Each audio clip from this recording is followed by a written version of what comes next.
Hello ស្វាគមន៍គ្នាស្វាគមន៍មកកាន់ការសម្រាប់រឿងរបស់ admin ថ្ងៃនេះ admin មានរឿងថ្មីចង់មកសម្រាប់អ្នកនរគ្នាស្ដាប់មុននឹងចុះសាច់រឿងរបស់យើង admin ក៏ចង់ឲ្យអ្នកទាំងអស់គ្នាចុច like subscribe ហើយដាក់សញ្ញាកណ្ដឹងផងដើម្បីទទួលបានវីដេអូថ្មីចូលទៅកាន់សាច់រឿងរបស់យើងវិញនារីដែលកំពុងតែគេនេះគឺជាអ្នកនាងធំទី2នៅក្នុងគ្រួសារ Hogo ពេលដែលកំពុងតែភ្ញាក់ពីគេងភ្លាមៗក៏រត់ទៅតុអាហារហើយក៏និយាយថាអ្នកទាំងអស់គ្នាស្ដាប់ខ្ញុំថ្ងៃនេះអ្នកនាងដែលស្រស់ស្អាតនៅក្នុងគ្រួសារ Hogo ដែលមានទ្រព្យសម្បត្តិហោហៀនឹងត្រូវរៀបការហើយអ្នកដែលខ្ញុំត្រូវរៀបការនោះគឺជាលោក Plendamer ហើយគ្រួសាររបស់នាងក៏ចាប់ផ្ដើមនាំគ្នាចង្ហមាត់គ្រប់គ្នាហើយគេក៏និយាយពីប្រវត្តិរបស់នាងដែលនាងគឺជាអ្នកលេងវិទ្ធមន្តដ៏ប៉ិនប្រសប់ម្នាក់ដែលគេទទួលស្គាល់ពេញរាជធានីហើយកាលពី3ឆ្នាំមុននាងក៏ប្រាប់គ្រួសាររបស់នាងថានាងនឹងមិនរៀបការជាដាច់ខាតដែលធ្វើឲ្យអ្នកគ្រប់គ្នានៅក្នុងតុអាហារហ្នឹងចាប់ផ្ដើមចង្ហមាត់ហើយឥឡូវហ្នឹងគឺចង្ហមកម្ដងទៀតនៅពេលដែលឮថានាងចង់រៀបការវិញហើយម្ដាយបង្កើតរបស់អ្នកនាងធំទី2 Hogo ហ្នឹងក៏និយាយថានាងចាប់ផ្ដើមបង្កបញ្ហាទៀតហើយអ្នកនាងធំទី2 Hogo ក៏និយាយថាតើបង្កបញ្ហាអ្វីទៅអ្នកម៉ែអូយអូនសម្លាញ់ចិត្តតិចអូយធំបានទេដាក់ក្បាលកូននឹងសិនហើយអ្នកនាងទី1នៅក្នុងគ្រួសារ Hogo ក៏និយាយថាហើយល្បីបានជាឯងសុកចង់រៀបការអញ្ចឹងហាអារីបងពិតជាបារម្ភណាស់តើមានបញ្ហាអីមែនទេហើយគេក៏បានដឹងថាគាត់គឺជាបងស្រីទី1នៅក្នុងគ្រួសារ Hogo ក៏ជាបងស្រីបង្កើតរបស់អារីដែរដែលឈ្មោះថាអារីពេលដែលសំឡងទៅកាន់បងស្រីរបស់នាងក៏បាននឹកឃើញបន្ទាប់ពី5ឆ្នាំទៅមុខទៀតបងស្រីរបស់នាងនឹងត្រូវបានគេធ្វើទរណកម្មចាប់ឃុំឃាំងស្គមរីងរៃនៅក្នុងគុករហូតដល់ថ្ងៃមួយនាងបានជួបបងស្រីរបស់នាងដល់5ឆ្នាំទៅមុខទៀតIris នឹងរៀបការជាមួយនឹងកូនប្រុសទី2របស់គ្រួសារ Vandermeer ហើយដោយសារតែការចង់ដណ្ដើមយកទ្រព្យសម្បត្តិរៀងខ្លួនរបស់គ្រួសារ Vandermeer កូនប្រុសគេទាំងពីរនាក់គឺបានធ្វើសង្គ្រាមបងប្អូននឹងគ្នាហើយទៅបណ្ដាលឲ្យ Iris នឹងធ្លាក់នៅក្នុងរឿងបែបហ្នឹងហើយពាក្យចុងក្រោយរបស់ Iris និយាយទៅកាន់ Iris នោះគឺសូមឲ្យ Iris នឹងមើលថែគ្រួសារបានល្អផងហើយគាត់ក៏បានស្លាប់ទៅការស្លាប់របស់ Iris ធ្វើឲ្យ Iris ឈឺចាប់មែនតើហើយពេលនេះនាងបានត្រឡប់មកអតីតកាលវិញហើយដូច្នេះហើយរឿងទាំងអស់គឺនឹងមិនអាចកាត់ឡើងបានជាដាច់ខាតហើយអារីក៏និយាយថាខ្ញុំមិនអាចនិយាយប្រាប់គាត់បានទេថាខ្ញុំឌីសបឃើញរឿងនេះហើយក៏ចង់រៀបការនោះវាមិនគួរឲ្យជឿពេកហើយ Iris ក៏និយាយថាតើឯងលួចតាក់ទងគ្នាជាមួយនឹងគាត់តាំងពីពេលណាហើយអ្វីបានជាមិនប្រាប់ពួកយើងអញ្ចឹងហើយ Iris ក៏និយាយថាខ្ញុំមិនដឹងដែរនឹងស្គាល់ឈ្មោះគាត់ផងហើយក៏មិនដែលឃើញមុខគាត់ផងហ្នឹងអញមិនដែលឃើញមុខគេហងហើយចង់ការមួយគេមិនទេបងអូនអញអូយដូចជាមិនកើតទេអ្នកអំរើទៅហៅដុកទ័រមកបងអូនខ្ញុំមានបញ្ហាហើយមិនបាច់ហៅគ្រូពេទ្យទេក្រែងគ្រួសាររបស់យើងក្រែងមានអាពាហ៍ពិពាហ៍នយោបាយមួយដែរត្រូវអត់ហេតុអីបានជាកូនដឹងគឺថាបន្តិចទៀតខ្ញុំនឹងបានជួបមកកូនប្រុសរបស់គ្រួសារ Vandermeer ហើយអញ្ចឹងហើយទុកឲ្យខ្ញុំជាអ្នករៀបការអាពាហ៍ពិពាហ៍នយោបាយនេះអញ្ចឹងខ្ញុំលាទៅវិញណាហើយគ្រាន់តែលើហើយគ្រួសារ Hogo មួយទាំងមូលគឺនិយាយថាគាំងស្ញាញ់គ្រប់គ្នាតែម្ដងពេលដែលនាងត្រឡប់ទៅបន្ទប់របស់នាងបណ្ដានាងក៏បានគិតក្នុងចិត្តថាឪពុកម្ដាយរបស់ខ្ញុំបានដឹងរឿងពីអាពាហ៍ពិពាហ៍នយោបាយនេះហើយខ្ញុំចាំមិនភ្លេចទេនៅថ្ងៃរៀបការរបស់បងស្រីរបស់ខ្ញុំគឺមានភ្លៀងធ្លាក់ខ្លាំងណាស់ដែលទឹកមុខរបស់បងស្រីរបស់ខ្ញុំស្រពប់ស្រពន់មែនតើហើយការរៀបការនេះគឺគ្រាន់តែជាអាពាហ៍ពិពាហ៍នយោបាយដើម្បីដោះស្រាយបញ្ហាស្នងរាជរបស់ពួកគេតែប៉ុណ្ណោះហើយខ្ញុំមិនអាចឲ្យបងស្រីរបស់ខ្ញុំរៀបការជាមួយនឹងអាចង្រៃនឹងបានឡើយដូច្នេះហើយខ្ញុំត្រូវតែរៀបការមុនបងស្រីរបស់ខ្ញុំហើយខ្ញុំក៏ជាមនុស្សម្នាក់ដែលនឹងផ្លាស់ប្ដូរហ្គេមនេះផងដែរហើយ Iris ក៏បានសរសេរសម្បត្តិមួយច្បាប់ផ្ញើទៅកាន់គ្រួសារ Vandermeer ឲ្យកូនប្រុសច្បងទី1អានផងដែរពេលដែលបម្រើយកសម្បត្តិនោះទៅកាន់គ្រួសារ Vandermeer ពេលនោះកូនច្បងទី1របស់គ្រួសារ Vandermeer គាត់ក៏បានបើកសម្បត្តិរបស់ Iris នឹងយកមកអានក៏ប៉ុន្តែនៅពេលដែលគាត់បើកសម្បត្តិ Iris យកមកអានហ្នឹងទុកមុខរបស់គាត់ក៏ចាប់ផ្ដើមរៀងច្រេងដូចចង់ចេញក្អួតចឹងណាដោយ Iris សរសេរក្នុងសម្បត្តិនោះនិយាយថាសម្បត្តិនេះផ្ញើជូនទៅកាន់លោក Vandermeer ហើយខ្ញុំនិងលោកនឹងចាត់រៀបការជាមួយនឹងគ្នាឆាប់នេះហើយអញ្ចឹងហើយខ្ញុំគិតថាពួកយើងគួរតែឆាប់ជួបគ្នាដោយសារតែខ្ញុំហ្នឹងមានរឿងចង់និយាយជាមួយលោកហើយខ្ញុំតនេ3ថ្ងៃចាប់ពីថ្ងៃនេះតទៅពីខ្ញុំ Avasela Hogo នៃគ្រួសារ Marquis ហើយគ្រាន់តែអានសម្បត្តិរបស់ Iris ហើយធ្វើឲ្យលោក Vandermeer ហ្នឹងគឺ ច្រាញ់មែនតើហើយក៏ដុតសម្បត្តិនឹងចោលតែម្ដងដែលគាត់ថាដឹងជីមានផលប្រយោជន៍ស្អីពីណាគេដាក់សម្បត្តិនៅលើតុខ្ញុំហ្នឹងអត់ប្រយោជន៍មែនអូ sorry អ្នកនរគ្នាគាត់ជាកូនប្រុសទី2នៃគ្រួសារ Vandermeer ហើយស្អែកឡើង Iris ក៏មកដល់មុខផ្ទះរបស់គេតែម្ដងដែលមានខ្នាយដែលជាកងការពារក្រហមហ្នឹងគេនាំគ្នាមើលទៅកាន់ Iris ហ្នឹងដោយការឆ្ងល់ថាតើ Iris ហ្នឹងមកពីណាដែរហើយក៏មានកងការពារម្នាក់ក៏បានសំឡងទៅកាន់ Iris ហើយក៏នាំគ្នាឡើងភ្នែកបេះដូងគ្រប់គ្នាហើយក៏បានសួរថាតើ Iris ហ្នឹងណាគេដែរហើយនាងបានប្រាប់ថានាងមកពីគ្រួសារ Hogo ហើយក៏ជាមនុស្សម្នាក់ក្នុងចំណោមអ្នកលេងវិតមន្តដ៏ប៉ិនប្រសប់ល្បីបំផុតនៅក្នុងចក្រវាលនេះពេលដឹងថានាងគឺជាអ្នកល្បីបែបហ្នឹងគាត់ក៏មកនិយាយប្រាប់នាងថាសូមឲ្យអ្នកនាងហ្នឹងត្រឡប់ទៅវិញទៅព្រោះអីពេលនេះនាងកំពុងតែរំខានការវឹកហាត់របស់ពួកយើងហើយ Iris ក៏និយាយឌឺថាតើមេរបស់លោកទៅណាហើយមិនក៏ខ្ជិលម៉េះមិនមកហាត់ដែរអញ្ចឹងហើយលោកមេបញ្ជាការក៏និយាយថាសូមឲ្យគោរពមេរបស់ខ្ញុំផងពេលលើមេបញ្ជាការអង្គរៈនិយាយបែបហ្នឹងIris ក៏និយាយថាអូយ៉ាងម៉េចតើខ្ញុំនិយាយហ្នឹងប៉ះពាល់អារម្មណ៍លោកមែនអូយតែខ្ញុំគិតថាវាមិនអីទេបើប្រៀបធៀបទៅថ្នាក់លើរបស់លោកដែលបានធ្វើឲ្យផ្លូវចិត្តរបស់ខ្ញុំឈឺនោះប៉ុន្តែគឺវានៅស្ទើរណាស់ពេលពួកគេកំពុងតែឆ្លោះគ្នាលោក Vandermeer ក៏ដើរចេញមកហើយពេលដែលឃើញលោក Vandermeer បែបហ្នឹង Iris របស់យើងណានិយាយធ្វើដូចស្គាល់លោក Vandermeer ហ្នឹងតាំងពីពេលណាអញ្ចឹងថាសួស្តីលោកម្ចាស់ Vandermeer តើលោកមានបញ្ហាត្រូវរបួសដៃមែនដោយសារតែខ្ញុំសរសេរសម្បត្តិទៅលោកខ្ញុំអត់ឃើញលោកសរសេរតបមកវិញអញ្ចឹងហើយខ្ញុំបារម្ភបានជាខ្ញុំមកមើលលោកដល់ទីនេះហើយគាត់ក៏ឆ្លើយទៅវិញថាខ្ញុំ Demon Vandermeer ហើយខ្ញុំអត់មានត្រូវរបួសអីទេអូស្មានបាក់ដៃទេតាហើយមិនក៏មិនតបសម្បត្តិខ្ញុំចុះខំឆាតទៅមុននេះអត់ reply ទៀតប្រូពេលឮ Iris និយាយបែបហ្នឹងគាត់ក៏ប្រាប់ទៅកងអង្គរៈរបស់គាត់ថាថ្ងៃនេះគាត់ប្រហែលជាចូលហាត់យឺតបន្តិចចឹងហើយពួកឯងនាំគ្នារត់50ជុំវិញទីលានសិនទៅហើយគាត់ក៏បានឲ្យ Iris ដើរតាមគាត់ដើម្បីទៅនិយាយនៅក្នុង office មើលទៅពួកគេដូចជាណាត់ជួបគ្នាស្នេហាស្អិតល្មួតតែការពិតក្នុងចិត្តចង់ចេញក្អួតទាំងសងខាងហើយពេលចូលទៅដល់ក្នុងបន្ទប់គាត់ក៏និយាយសុំទោសទៅកាន់ Iris ថាមកពីគាត់រវល់ទៅជាគាត់នឹងអត់បានតបសម្បត្តិទៅវិញអូរឿងនេះខ្ញុំដឹងហើយថាប្រូឯងរវល់មិនអីទេហើយលោក Demon ក៏និយាយទៅកាន់ Iris ថា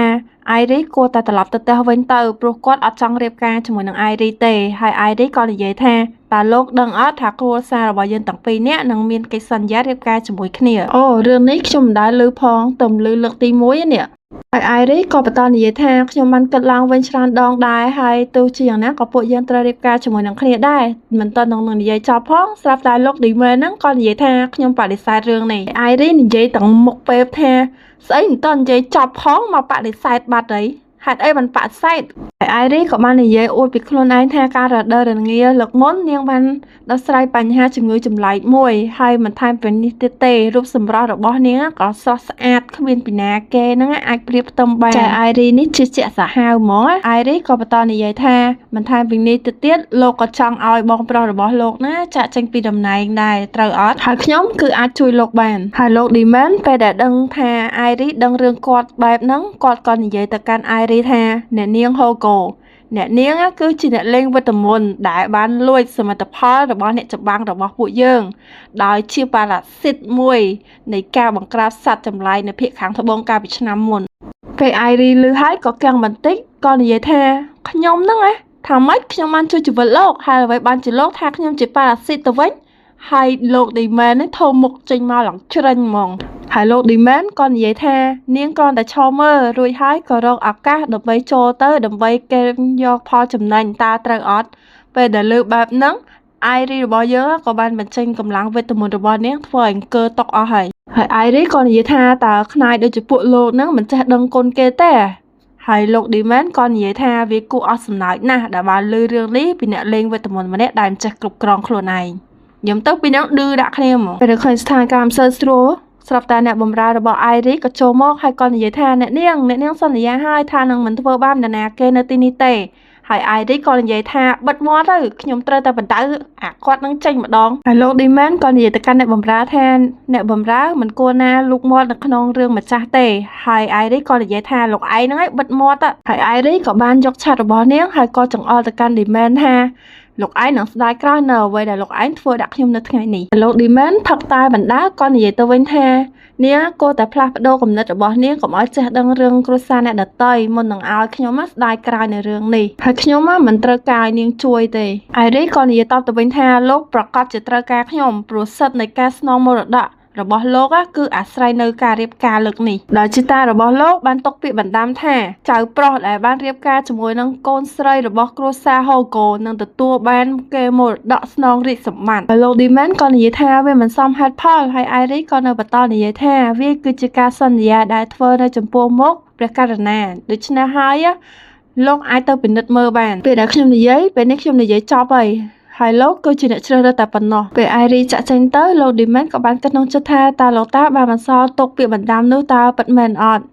ហើយបើអញ្ចឹងតើខ្ញុំត្រូវរៀបការជាមួយនឹងស្រីឈួតម្នាក់នោះមែនគ្រាន់តែគិតថានឹងរៀបការជាមួយនឹងអៃរីធ្វើឲ្យលោក Demon ណាគាំងចង់ខ្យល់ចាប់ពេលអៃរីចាក់ចេញមកវិញអៃរីក៏បានគិតក្នុងចិត្តថាបើសិនជាអ្នកបម្រើរបស់នាងមិនបានចូលមកទេគាត់នឹងដាក់Demon នឹងមកឆាត់ហើយពេលនេះអៃរីគឺបានត្រឡប់មកដល់ផ្ទះរបស់នាងហើយនាងក៏បាននឹងជួបបងស្រីរបស់នាងហើយមានក្មេងម្នាក់កំពុងតែនៅក្រោយបងស្រីរបស់នាងហើយម្នាក់នោះគឺជាកូនពៅនៅក្នុងគ្រួសារហូកូដែលកូនពៅនៅក្នុងគ្រួសារហូកូម្នាក់នេះឈ្មោះថា Adran Hogoហើយ Adran គឺយំយ៉ាងខ្លាំងនៅពេលដែលឃើញមុខរបស់អៃរីនៅពេលដែលអៃរីឃើញប្អូនប្រុសបែបហ្នឹងអត់មានលួងទេគឺសើចថែមហើយក៏និយាយថា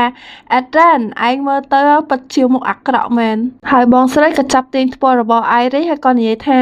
ប្រាប់ហើយថាកុំឲ្យញាស់ប្អូនទៀតមិនក៏នៅតែញាស់អញ្ចឹងហើយអៃរីក៏និយាយទៅកាន់ Adran ថាហេតុអ្វីបានជា Adran របស់ពួកយើងយំអញ្ចឹងហើយ Adran ជួយទឹកត្រីបណ្ដាក៏និយាយថាដោយសារតែបងរៀបការម៉ាក់ប្រាប់ថាបងចិត្តរៀបការហើយមែនអត់ហើយ Adran ក៏និយាយថាតើបងអត់អាចរៀបការបានអត់ហើយ Iris ក៏និយាយថាសុំទោសផងមិនអាចទេពេលឮហើយធ្វើឲ្យ Adran នឹងយំកាន់តែខ្លាំងបន្ទាប់មកបងស្រីក៏បានសន្លក់មកទៅកាន់ Iris ហើយ Iris ក៏និយាយលងលោមទៅកាន់ Iran វិញដើម្បីឲ្យគេនឹងឈប់យំឯងប្រាប់ថាកុំឲ្យញាស់ប្អូនឯងនៅញាស់ទៀតមកកញ្ញល់លើហើយ Iris ក៏និយាយទៅកាន់ Adran ថាការរៀបការនេះមិនមែនន័យថាគាត់នឹងតែចោល Adran ទេចឹងហើយកុំឲ្យ Adran នឹងពិបាកចិត្តអីហើយបងស្រីក៏បន្តនិយាយថាពួកយើងទាំង3នាក់គឺជាបងប្អូនបការបស់គ្រួសារហូកូចឹងហើយពួកយើងមិនទៅណាចោលគ្នាទេហើយ Adran ក៏និយាយថាទោះបីជាយ៉ាងណាក៏ខ្ញុំមិនចង់ឲ្យបងរៀបការដែរជាពិសេសខ្ញុំមិនចូលចិត្តលោកម្ចាស់ Admer នឹងទេហើយ Iris ក៏និយាយទៅកាន់ Adran ថាតើ Adran នឹងធ្លាប់ជួបគាត់ពីមុនមកមែនបានជាស្អប់គាត់អញ្ចឹងបើមិនដោយសារតែគាត់ទេប្រហែលជាIris នឹងប្រហែលជាត្រូវរៀបការជាមួយនឹងមនុស្សប្រុសដែលមុខអាក្រក់ជាងនឹងហើយបងស្រីក៏និយាយថាតើមានន័យបែបម៉េចថាមុខអាក្រក់ហ្នឹង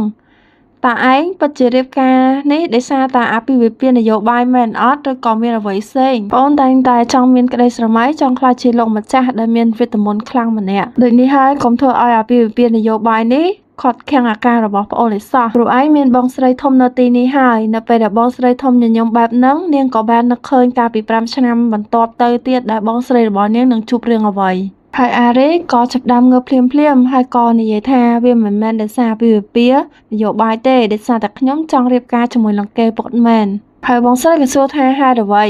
ហើយអារ៉េក៏និយាយថាដោយសារតែខ្ញុំស្រឡាញ់មនុស្សដូចជាគាត់ហើយបងស្រីក៏និយាយថាកុហកឯងមិនដែលស្រឡាញ់នរណាគេដោយសារតែគ្មានមូលហេតុនោះទេតែមិនដឹងថាគួរឆ្លើយបែបម៉េចអៃរីណាក៏និយាយថាខ្ញុំស្រឡាញ់លោក Demon ណាដោយសារតែមុខគេហ្នឹងវាសង្ហាហើយបងស្រីក៏និយាយថាមិនគួរឲ្យជឿតែឯងស្រឡាញ់គេដោយសារតែមុខឯងហើយអៃរីក៏និយាយថាហេតុអីខ្ញុំមានអ្វីគ្រប់យ៉ាងគ្រាន់តែខ្ញុំស្រឡាញ់មនុស្សដែលការជ្រើសរើសយកមុខស្អាតហ្នឹងអត់បានមែនពេលលឺហើយបងស្រីក៏ចង្អុលមកទៅកាន់អៃរីហើយក៏និយាយថាទោះបីជាឯងមានទ្រព្យសម្បត្តិច្រើនប៉ុណ្ណាក៏ដោយក៏ឯងណាមិនខ្វល់ពីមុខអ្នកដទៃទេគឺឯងខ្វល់តែពីមុខខ្លួនឯងព្រោះឯងនឹងជឿជាក់លើខ្លួនឯងតែខ្លួនឯងស្អាតហើយនៅពេលដែលគ្មានលេសដោះសារបែបហ្នឹងអៃរីក៏និយាយថាដោយសារតែលើកនេះហើយវាខុសគ្នាដោយសារតែខ្ញុំបានលងស្រឡាញ់គ្នាជាមួយនឹងលោក Vandermeer ហើយអៃរីក៏ចាប់ដើមរត់គេចដោយសារតែនៅនឹងទៀតនឹងគេនឹងចាប់ដើមជន់កែងទៀតហើយអៃរីក៏គិតក្នុងចិត្តថា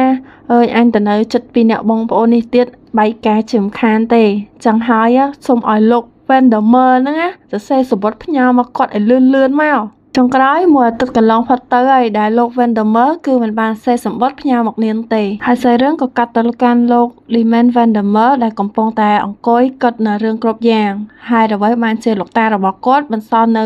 បណ្ដាំមរតកហ្នឹងចម្លែកខ្លាំងម្ល៉េះឬមួយក៏លោកតារបស់គាត់មានកម្រងចង់ឲ្យទ្រព្យសម្បត្តិទាំងអស់ធ្លាក់ទៅកាន់បងប្រុសរបស់ខ្លួនដែលឈ្មោះថា Oscar Vandermeer ហើយគាត់ក៏បានគិតរឿងគ្រប់យ៉ាងដែលគាត់បាននិយាយជាមួយនឹង Ari ហើយគាត់ក៏បានគិតថាបើសិនជាគាត់រៀបការជាមួយនឹង Ari នោះគាត់នឹងទទួលបានទ្រព្យសម្បត្តិទាំងអស់ដូច្នេះហើយគាត់ក៏បានសរសេរសម្បត្តិដើម្បីផ្ញើទៅ Ari តាំងយប់តែម្ដងហើយគាត់ក៏និយាយថាសង្ឃឹមថា Ari ហ្នឹងមិនមែនជាស្រីឈួតពិតប្រាកដទៅចោះឌីលថាគេឈួតហ្នឹងចាំមើលតិចទៀតលោកស្លាញ់កូនគេដឹងខ្លួនហើយប្រូហើយសាច់រឿងក៏កាត់ទៅផ្ទះរបស់ Ari វិញម្ដងដែលពេលនេះ Ari បានទទួលសម្បត្តិហើយនាងក៏កំពុងតែបើកមើលផងដែរដែលអ្នកបម្រើរបស់នាងបាននិយាយថាថ្ងៃនេះ Ari បានធ្វើការពិសោធន៍ Magic មួយដែលពេលមកដល់ផ្ទះវិញគឺសក់ក្បាលរួញកត្រេងកត្រឹងអស់ហើយAri បានអានសម្បត្តិនោះបណ្ដាគឺខំថ្មិញបណ្ដាហើយក៏និយាយថាអាលោក Lyman អត់ជាតិហើយអ្នកបម្រើក៏សួរថាតើមានរឿងអ្វីហើយក៏បានយកសម្បត្តិដែលរហែកហ្នឹងយកមកអានហើយនៅក្នុងសម្បត្តិនោះគឺគាត់បាននិយាយថាខ្ញុំចង់ណាត់ជួបនាងនៅក្នុងហាងកាហ្វេមួយកន្លែងដើម្បីនិយាយអំពីរឿងរ៉ាវដែលយើងបាននិយាយលោកមុននៅក្នុង office របស់ខ្ញុំឲ្យកាន់តែស៊ីជម្រៅនៅម៉ោង 3 រសៀលថ្ងៃស្អែកនេះហើយ Ari ក៏និយាយថាតើគាត់ណាគ្មានចេះសិលធម៌ទេមែនសរសេរសម្បត្តិមកយឺតហើយគ្មានចេះសុំទោសទៀតហើយ Ari ខឹងមែនតើនៅtrongសម្បត្តិសូម្បីតែត្រកូលរបស់គាត់ក៏គាត់មិនសរសេរដាក់ចូលដែរហើយ Ari ក៏និយាយថាចាំមើលតើពីណាគេគឺជាអ្នកឈ្នះទៅវិញនោះហើយ Ari ក៏ចាប់ផ្ដើមទៅកន្លែងសម្បត្តិដើម្បីសរសេរតបទៅវិញហើយឲ្យអ្នកបម្រើរបស់នាងយកទៅផ្ញើឲ្យគាត់វិញផងនៅក្នុងសម្បត្តិនោះ Ari របស់យើងសរសេរតែមួយម៉ាត់កូដគឺថាជូនចំពោះលោក Vandermeer ជួបគ្នាម៉ោង 5ហើយ Ari របស់យើងក៏បានសម្លឹងទៅខាងក្រៅចំពេលដែលលោក Vandermeer ហ្នឹងក៏គាត់នៅចិត្តបង្អួចសម្លឹងទៅខាងក្រៅដូចគ្នាហើយនៅក្នុងចិត្តរបស់ពួកគេទាំងពីរនាក់គឺគិតដូចគ្នាមែនតើថាពេលដែលរឿងរ៉ាវគ្រប់យ៉ាងត្រូវចប់នោះខ្ញុំនឹងលែងលះនាងហើយខាងស្រីវិញខ្ញុំនឹងលែងលះលោកម្នាក់វិញឃើញគ្នាដូចចង់ស៊ីសាច់ហត់ឈាមអញ្ចឹងបែរហើយរឿងរបស់យើងក៏មកដល់ទីបញ្ចប់ហើយអ្នកនរគ្នាអញ្ចឹងមានចាំតាមដានទស្សនាភាពបន្តបើសាច់រឿងនេះល្អមើលអ្នកនរគ្នាកុំភ្លេចចូល comment ប្រាប់ admin ផងហើយកុំភ្លេចចុច like subscribe ហើយដាក់សញ្ញាកណ្ដឹងផងដើម្បីទទួលបានវីដេអូថ្មីទៀត